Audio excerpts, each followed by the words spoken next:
Magandang umaga po sa bawat isa sa inyo. Welcome back to our 365 Bible verses everyone should know.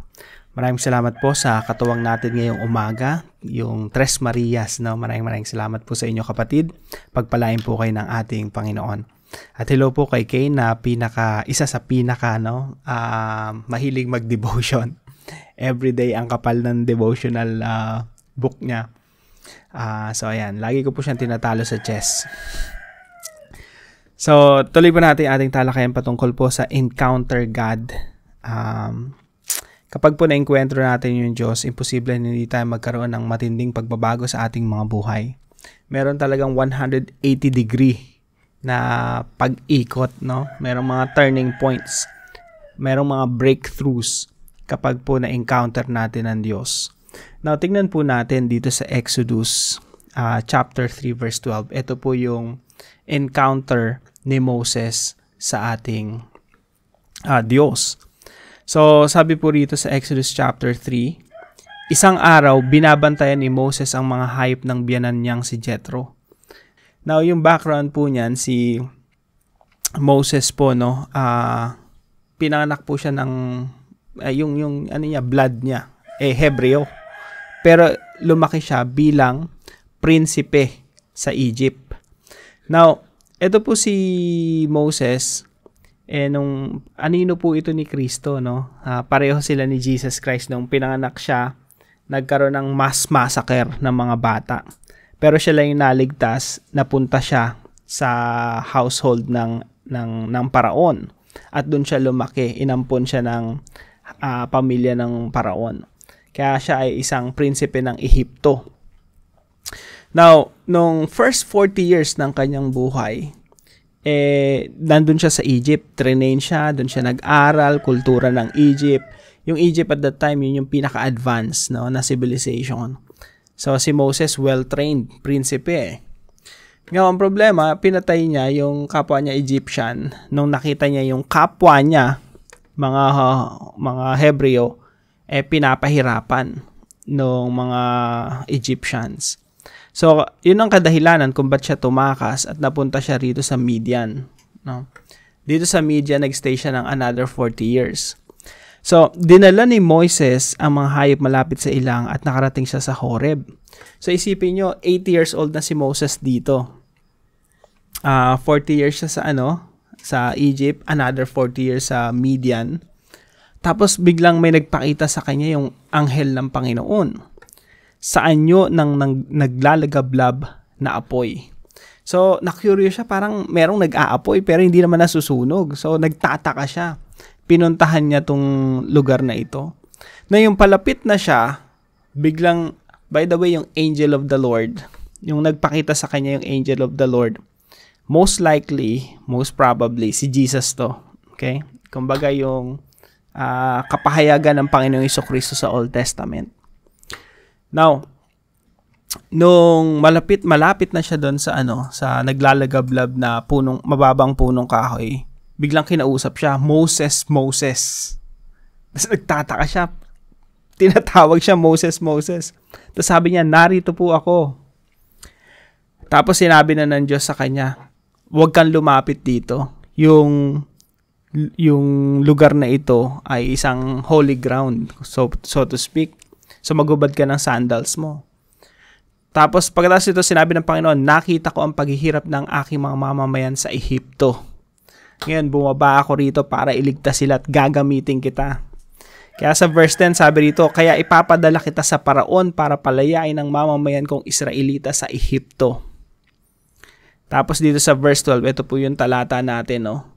Sinabi ng Diyos, sasamahan kita. Ikaw ang magpapalaya sa bayan ng Ehipto, sa aking bayan mula sa Ehipto, sasamahan kita at ito ang tanda na ako nagpadala sa iyo. Kapag nailhabas mo na sila sa Ehipto, sasambahin niyo ako sa bundok na ito.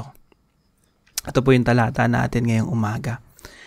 Now, yung unang teaching po natin, God shapes us for mission. Si Moses po, bata pa lang, no? Hinuhubog na siya ng Diyos para sa isang misyon.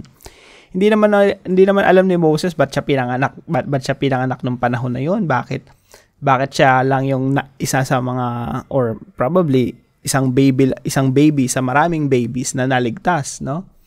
Isa siya sa naligtas. Bakit siya lumaki sa Ehipto, no? Yung pala gagamitin siya ng Diyos, sinishape siya ng Diyos.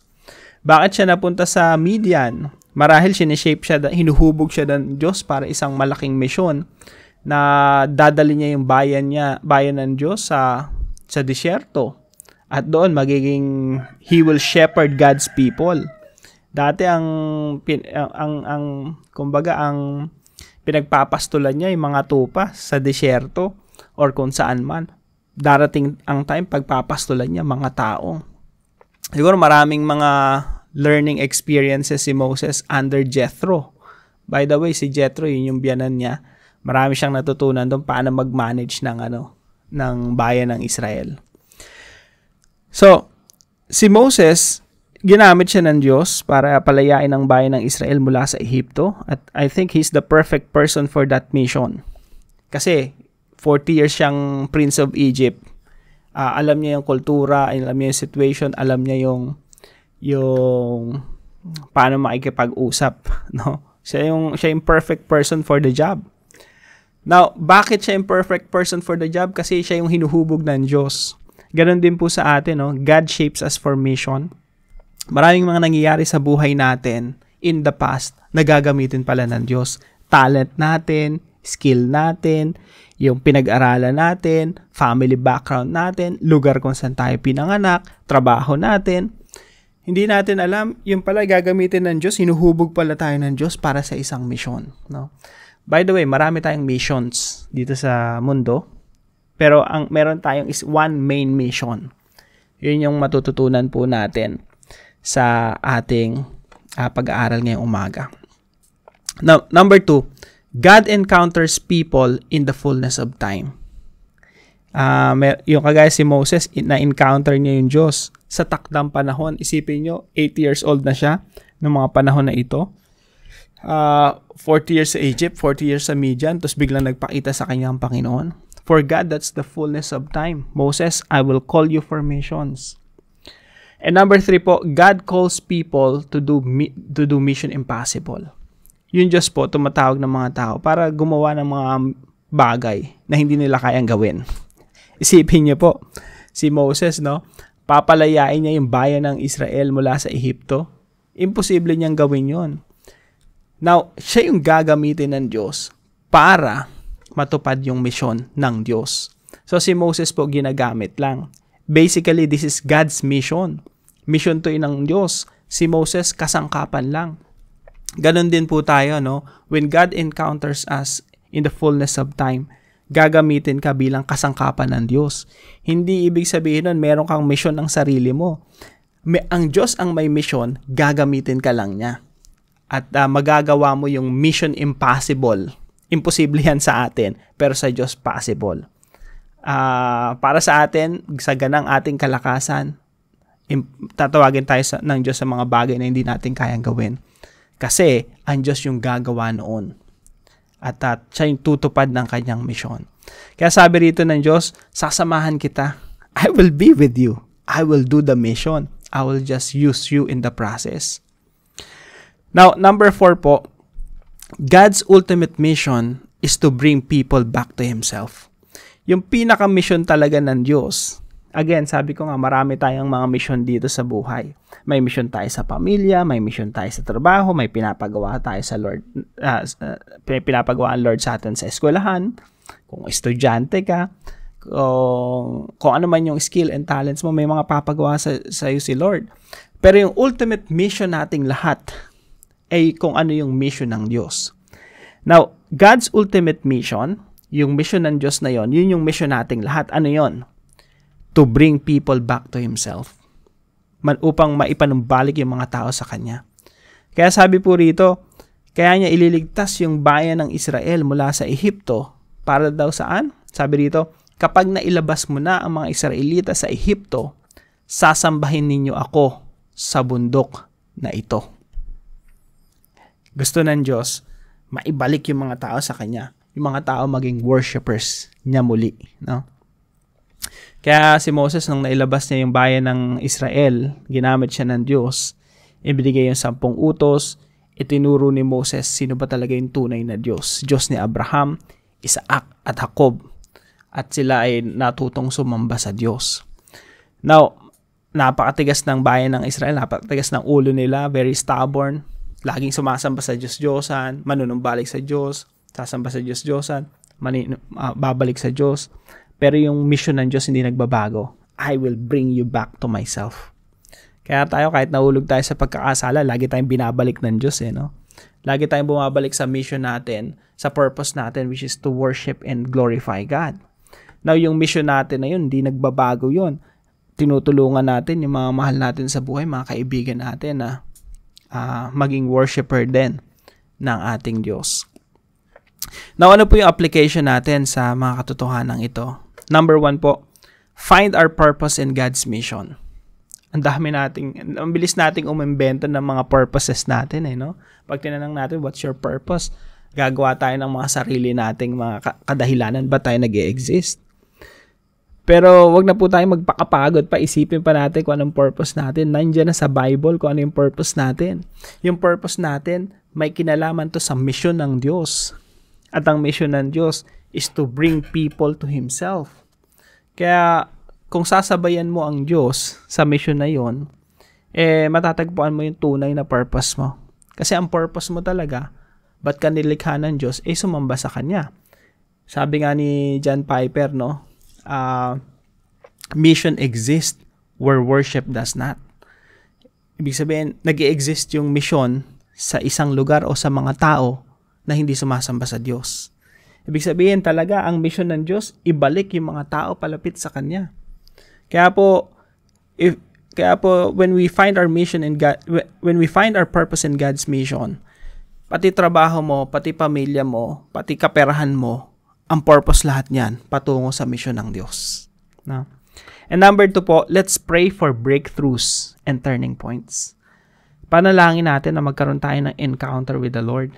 Again, it's not necessarily na may mag-aapoy na puno ng kamyas o puno ng saging o kung ano mang puno na nag-aapoy na nagsasalita.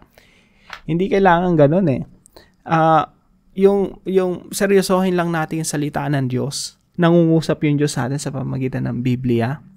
Magkakaroon tayo ng breakthroughs and turning points. Meron talagang shift sa ating buhay. Life will turn around. Magkakaroon ng pagbabago sa ating buhay. Yan po ay ipanalangin po natin. And number 3 po, sa lahat ng pinapagawa sa atin ng Diyos, no, let's accomplish our life's mission with God's strength. Lakas po ng Diyos ang mag-enable sa atin, magpapalakas sa atin para ma-accomplish natin yung mission. Again, yung mga pinapagawa sa atin ng Diyos, mission impossible. Hindi natin kaya ng sarili lang natin. And by the way, yung mission natin ay mission ng Diyos. Now, kung meron kang sariling mission, hindi ka tutulungan ng Diyos. Mission mo yun sarili mo yun Kailangan yung mission mo ay mission ng Diyos para yung lakas ng Diyos din ang magpapatuloy sa iyo para ma-accomplish mo yung mission na pinapagawa sa iyo ng Diyos. And number 4 po, aim for the worship of God. Dito po tayo nag-e-exist sa mundo. Ito po yung kadahilanan, no? Para masamba ang Diyos, maluwalhati ang Diyos, maitanyag ang Diyos sa ating mga buhay. So let's aim for the worship of God. Sa pamilya mo ba nasasamba ba ang Diyos? Pag hindi, mission mo yan. Sa mga kapatid mo ba nasasamba ang Diyos? Pag hindi, mission mo yan. Sa mga kaibigan mo ba na itatanyag, nasasamba ang Diyos? Pag hindi, mission mo yan. Sa mga workmates mo, mga katrabaho mo, nasasamba ba ang Diyos? Sa opisina mo o kung nasan ka man? Pag hindi, mission mo yan. Mission exists where worship does not. Let's aim for the worship of God. Yun talaga yung gusto nating. Tingnan niyo po, isang napakalaking kalagayahan natin na makita niya yung mga anak natin, pamilya natin sumasamba sa Diyos. And how much more sa harapan ng Diyos na yung kanyang yung kanyang bayan, kanyang mga tao, kanyang mga anak nanunumbalik sa Kanya. No? So let's aim for the worship of God. So, ilan lang po ito sa mga discussion po, mga application po patungkol po rito. Babalikan po natin yung buhay ni Moses bukas. Now, para po sa ating discussion, why is the worship of God the main goal of our mission? Bakit yung pagsamba sa Diyos? Yan yung goal ng ating mission. At bakit pag na-encounter natin si Diyos, si Lord, tatawagin niya tayo para i-fulfill yung isang mission na may kinalaman sa kanyang kaluwalhatian. No? Why is the worship of God the main goal of our mission? Para po sa ating panalangin, pwedeng po nating ipag-pray to later. Father, please make my calling clear to me. Please let me know the specifics of my purpose here on earth. Give me strength to enable me to accomplish my mission. Lord, let your name be worshipped among my family and friends. In Jesus' name. Kung may natutunan po kayo sa devotion natin na ito, let us know in the comment section below. And please share this devotion to your family and friends. God bless you po. See you po tomorrow, 5 a.m. dito sa ating daily devotion.